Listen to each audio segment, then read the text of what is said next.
motherfucker fight, and I don't see your sister. All right. Wow. You saw the first hangover, right? That's Mr. Chow. Hands on it. Hello, gay boys. There you go. Ah! All right, start standing. Start standing. I'm going to keep it around. You want to fuck on me?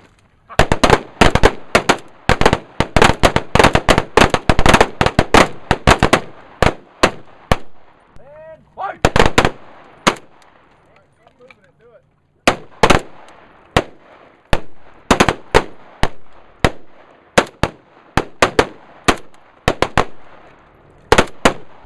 Fight!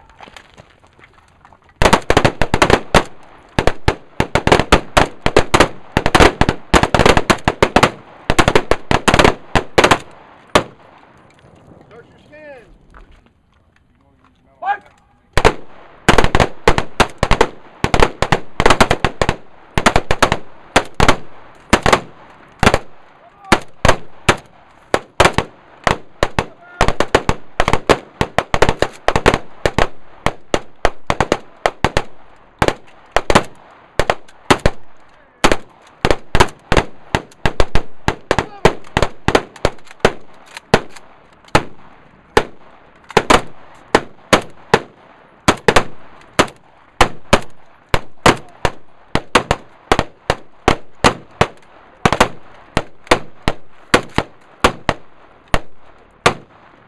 Cover.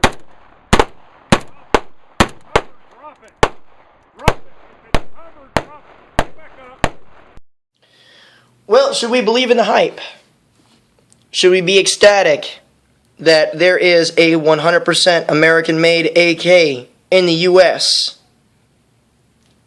Should we be totally down to accept this brand new American-made AK? Well, we're going to answer those questions today. What's going on, guys? I'm a regular guy with the Regular Guy Firearms channel, and we're going over the C39 from Century Arms. Now, I know that there are newer versions of this rifle. I also happen to know that there are quirks that this rifle has that the newer versions address, which is fine. This is a review on this particular rifle, and that is that. We spent the last few months on it, beating it to death, dragging it through mud, dropping it, shooting a lot of rounds through it, and topping it off with a tactical response fighting rifle class. So overall, we got about 5,500 rounds through this gun. Okay, and we're going to go from front to rear, top to bottom, and pretty much talk about what's going on here. Now, the first thing that we're going to talk about is this little muzzle device here. Okay, personally, you know, they call it like their standard little break or whatever. Personally, I don't really care for it. It still feels like a standard AK when it fires. So, you know, that is what it is. But what I will say is they paid attention to detail, and they left the AK style threading and the tab. So if you want to attach a different muzzle device on there, it's easy as hell to do. First thing I don't like about this rifle is its front sight tower, because you AK guys will know right away that it is not windage adjustable. Okay? It is elevation adjustable, but it is not. So we have to look at the rear sight. Okay? You'll notice right away, AK guys, that this has a RPK style sight on there. That's because their standard AK type sight is only adjustable via a set screw that you have to loosen up and then move over and tighten down. I hate people that make sights like that. Okay? Because it is not very precise for the particular sight that you're using, and as far as zeroing, and it is not hardy. The screws will back out, the sights will fall off. It's going to happen. Okay, so that was replaced with an RPK style sight in short order, and now we have no issues. Okay. The standard wooden furniture that came with this guy was ripped off to make way for an Ultimac gas tube and a KMR. Not that there was anything wrong with the original furniture. It's just that this is being modernized, and a freaking aimpoint T1 and a scout are going to be hung off of this rifle. So it's being prepped for its ninja-fication. So, you know, it is what it is. People are going to do that to their guns. While we're talking about ninja-fying your rifle and stuff like that, this guy takes Polish furniture. Now, I know that the newer ones, the V2s, take standard AKM style furniture, but those of you who bought the C39 right away understand that Polish furniture is the only thing that is really going to fit on this gun. The Ultimac and the KMR are good to go. They're both good rails. Ultimac's been in the game since before anyone else had any skin in the AK ninja-fying game. So they are good to go on what they do. This KMR here is also excellent. So there are a bunch of things out there for dudes that run Polish furniture and whatnot. Just understand that there will be some fitting problems with pretty much everything. Okay, this guy took a shitload of filing to fit properly into this rifle, and so did this Ultimac. So just be cognizant of that when you're mounting your furniture and whatnot. Now, moving on, we have a excellent and enlarged magazine release on this particular rifle. It works real good, and I rake the shit out of AKs when I reload them. So having an enlarged paddle here is something that I really dig and that I enjoy quite a bit. So I absolutely love the fact that they had that idea and decided to put it on their rifles. Now, their safeties, on the other hand, I had to do a bunch of filing too, or rather, the friend of mine that owns this had to do a bunch of filing to this particular safety, because holy shit, if you don't have to put all of your body weight into taking your safety off with your gun hand only while you're running drills, you are the strongest motherfucker in the world. Because even with a bunch of filing and whatnot, it's still a little tough.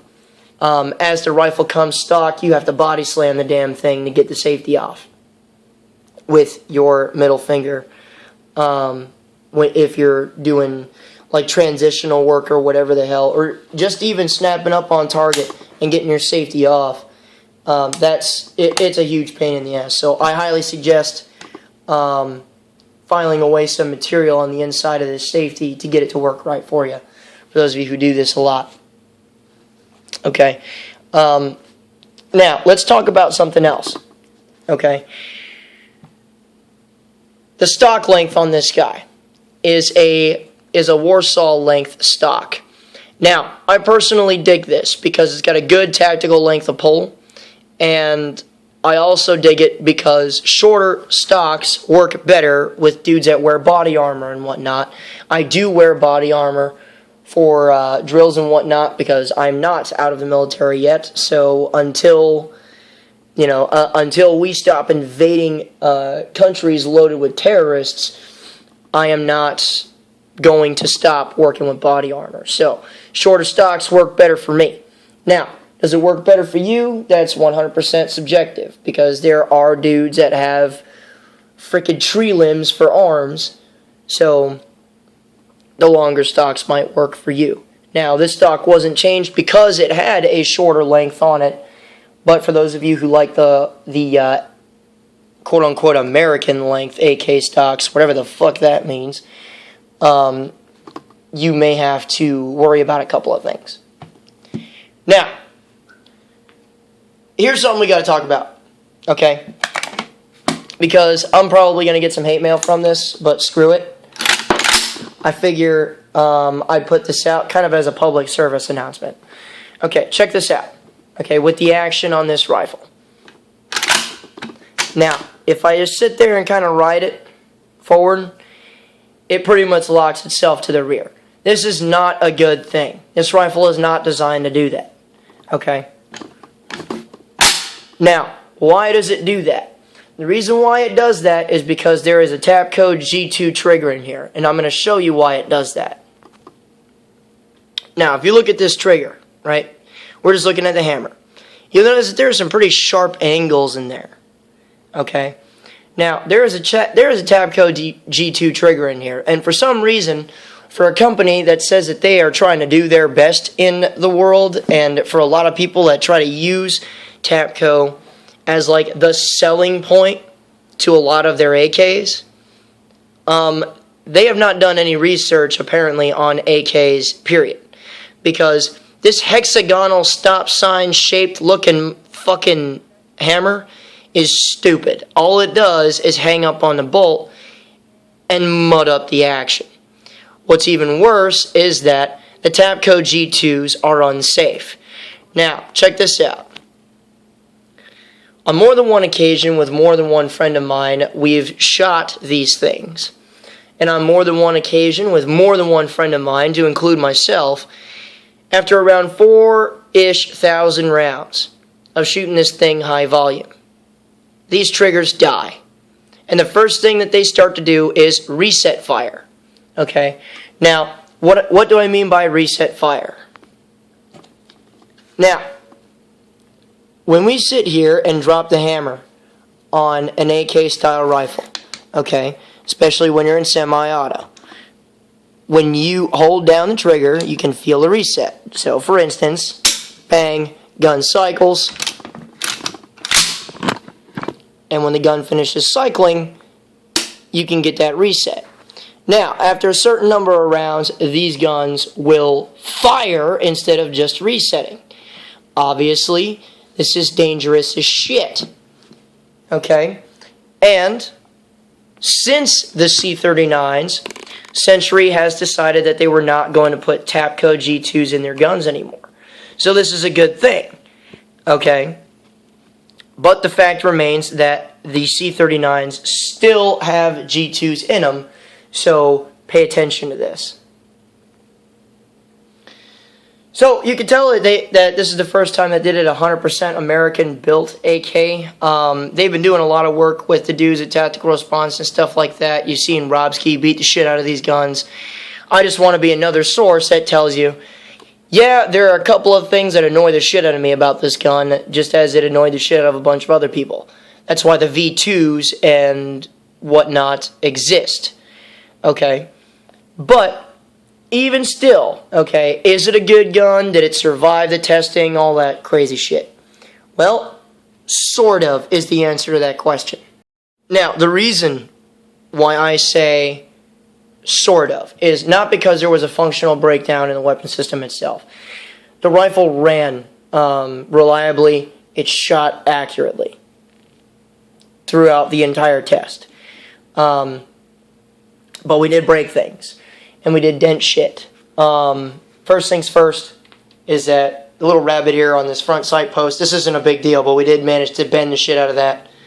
I've seen that happen on very high quality AKs, so I'm not really worried about that. But I am slightly worried about this. Okay, we did break this. Not the handguard, but what we did manage to break was the pin holding this guy in. Okay, we broke it right in half, and then eventually it decided that it was going to fall off the gun. So, not really that big of a deal, because honestly you can just use your magwell and finish what you're trying to accomplish on that day. Oh, by the way, something else. A lot of people are going to ask about this. The Ultimac, right? There's usually 2 screws and 2 braces. Installing this KMR meant that we had to only use one of the 2.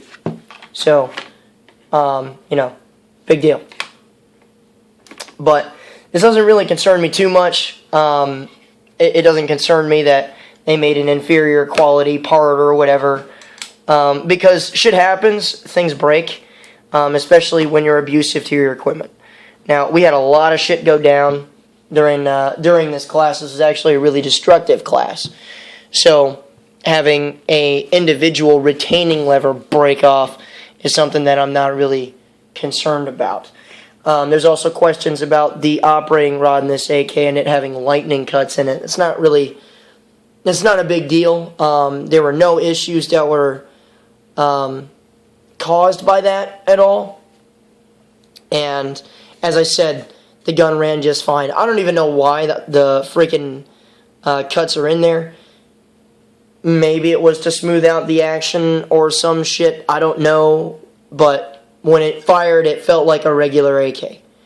So I can't really tell you here or there what they were there for. But I'm actually very excited because these guys were a first step in the correct direction. An American company decided that they weren't going to deal with Chocolate Jesus' bullshit and that we were going to work around the sanctions that he put on the Russians not allowing us to import their AKs. So, yes, I'm aware that there are updated versions of this, better rifles, and you can probably say that they are better because they adhere a little bit more to the AKM design. But this rifle here, this guy is solid. If you end up picking up one of these, don't worry too much about issues here and there because the rifle's definitely still accurate and it's definitely still AK reliable. So, in the future, if you can afford like a V2 or something that's closer to an AK, I would suggest that, but don't worry about this too terribly much. This guy does work and it does do very well to adhere to the American market and whatnot. So, if you have additional questions on this particular product or not, doesn't really matter, you can leave them in the comments below. If you have additional questions that you don't feel like leaving in the comments, you can always go to the Facebook page. There's a lot of dudes there with a lot of knowledge that train quite often. So go ahead and pass by there if you got the time. And remember, a regular guy's firearm is the last defense against tyranny. Be easy.